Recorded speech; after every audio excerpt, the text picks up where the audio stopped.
Don't give up, Farhad pleaded. Stay with me. Farhad cradled her in his arms, as if she were made of porcelain. And he saw something wonderful, the slight rise and fall of her chest.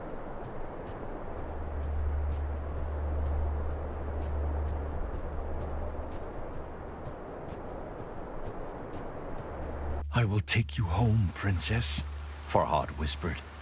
The rain ran down his craggy face in rivulets, masking his tears. Perhaps you do not love me, he said, sobbing. But I fought a mountain for you, and I put trusting friends in harm's way. And selfish as it may be, I would do it all again.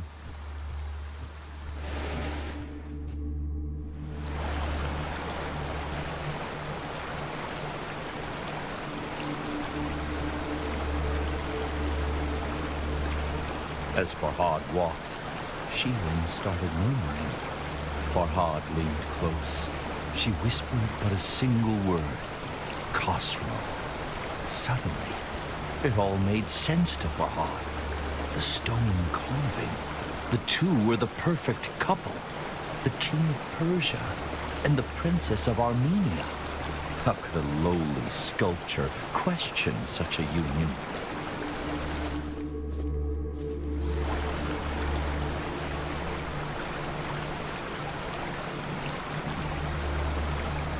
Suddenly, Farhad ground his teeth as a great fury washed over him.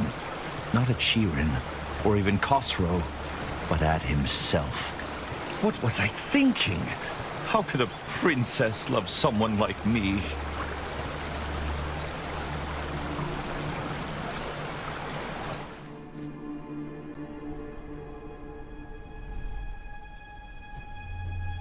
But it doesn't do to wallow in self-loathing, and other questions wormed their way through Farhad's anger. If not Shirin, then who does the whisper belong to? How could he defeat Bistun and enter the fortress of oblivion? Why even try now? Farhad was ashamed by his selfish musings. What happened to Anahita? He thought. Does she need my help?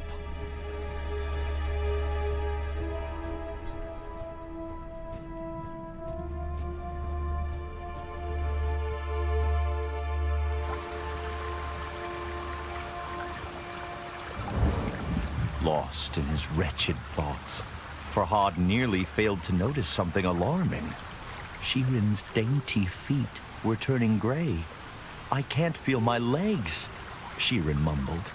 Shh, be at peace, Farhad reassured her. You will be all right, as Anahita was. Shirin furrowed her brow. Anahita? Farhad swallowed and drew in a deep breath. She is your guardian. She risked everything to help me. He trailed off with a hoarse croak.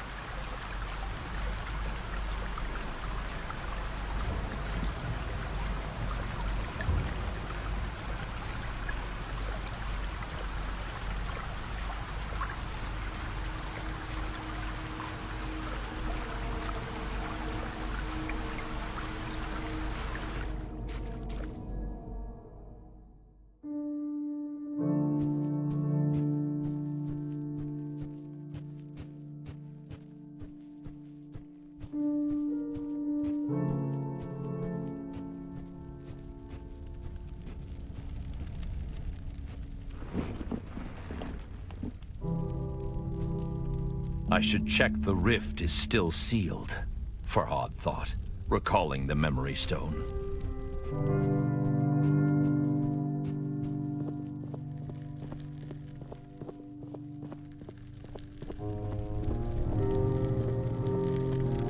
Greetings, Farhad. My sources tell me you... Something about Khosrow's tone set Farhad on edge. When the riders came, he decided to be absent.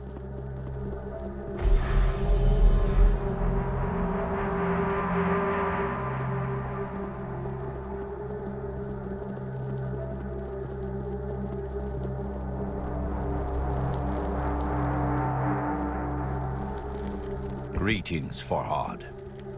My sources tell me you are a man.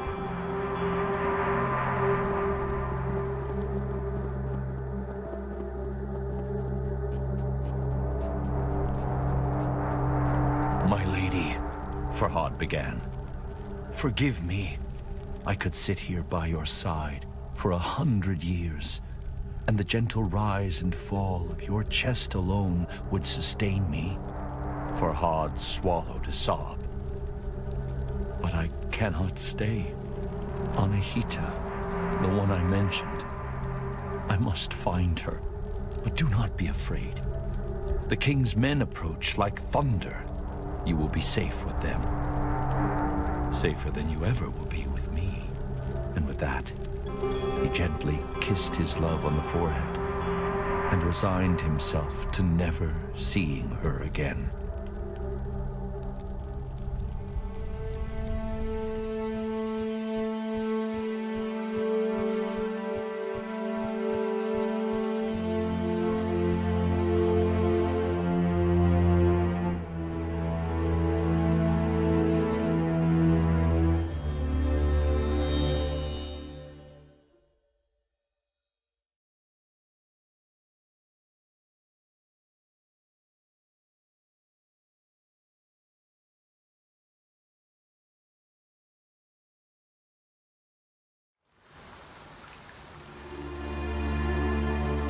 Princess Shirin traveled here alone. Farhad tried to reassure himself. Harm will not befall her. The choice was a difficult one, but Farhad could not abandon his friend. After all, both he and Shirin owed Anahita their lives, and while a broken heart may ache for years, death happens but once. Perhaps Anahita's last temple would suggest her whereabouts.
Khosrow's letter was condescending, haughty, oppressive.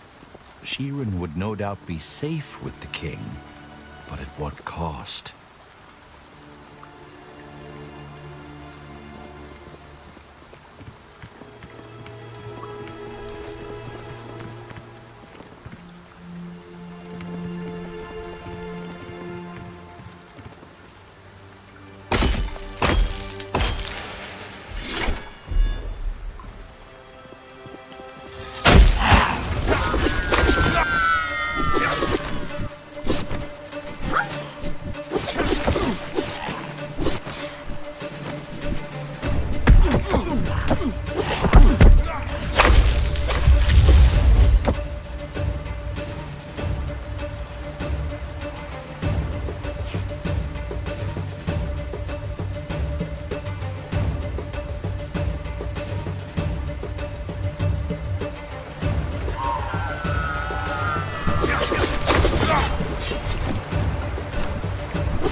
Of course, Khosrow's letter had alluded to something else.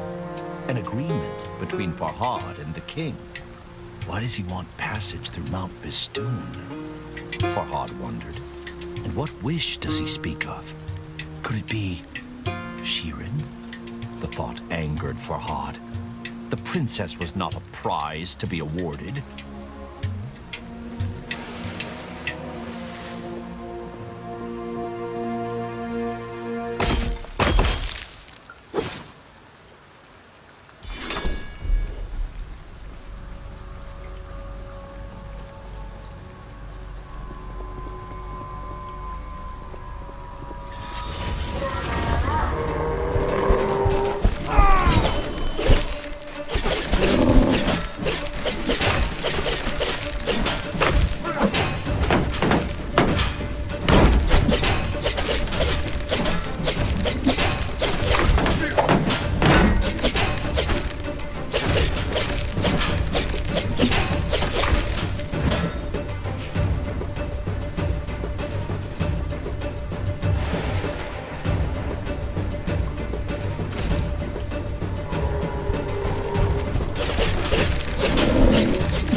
Khosrow was not the solution to Farhad's problems. Bistun caused the blight, and no Div would bow to a king, no matter how powerful.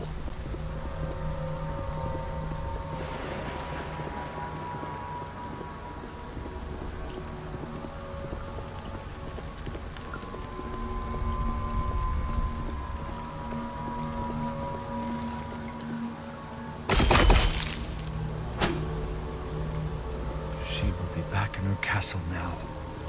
Farhad tried to convince himself. This would be behind her.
Fear battled within Farhad, but resolve overcame both.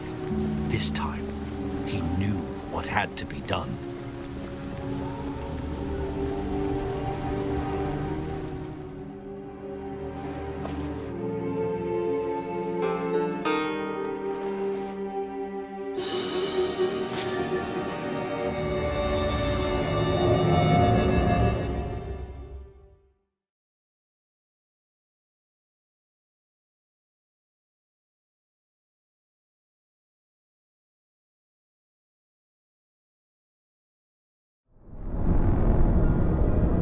Visit a strange place often enough, and it soon loses its mystique.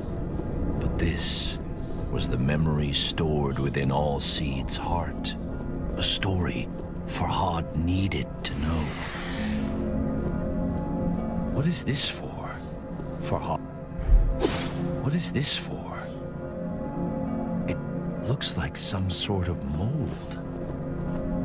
It looks like some sort of mold.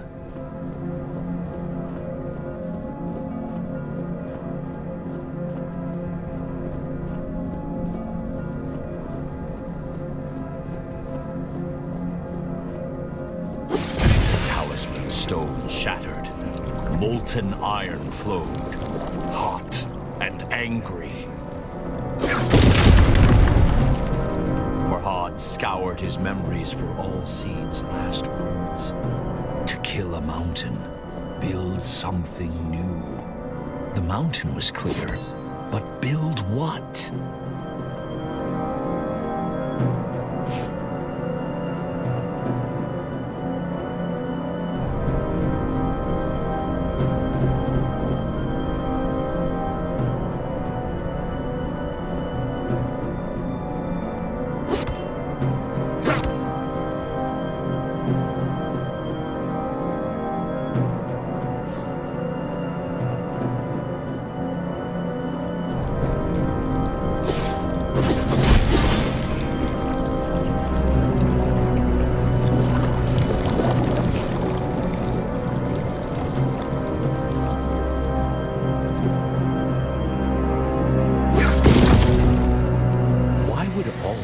Have a memory of a smithy, Farhad thought.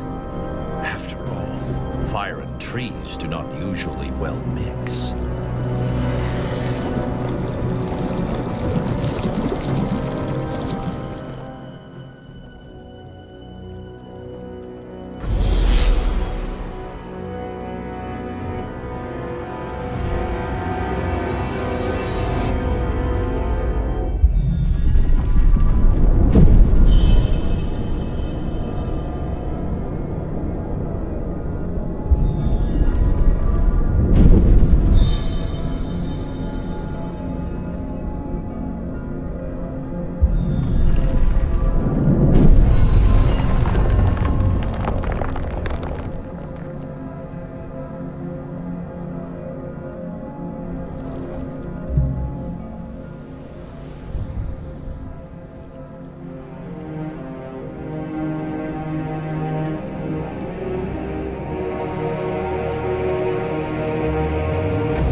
The sledgehammer was huge and heavy, but Farhad carried it with ease.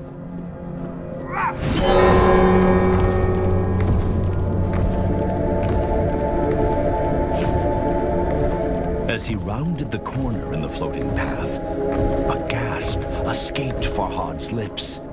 Shattered remnants of his friend hung suspended in the air, unmoving, cold, lifeless.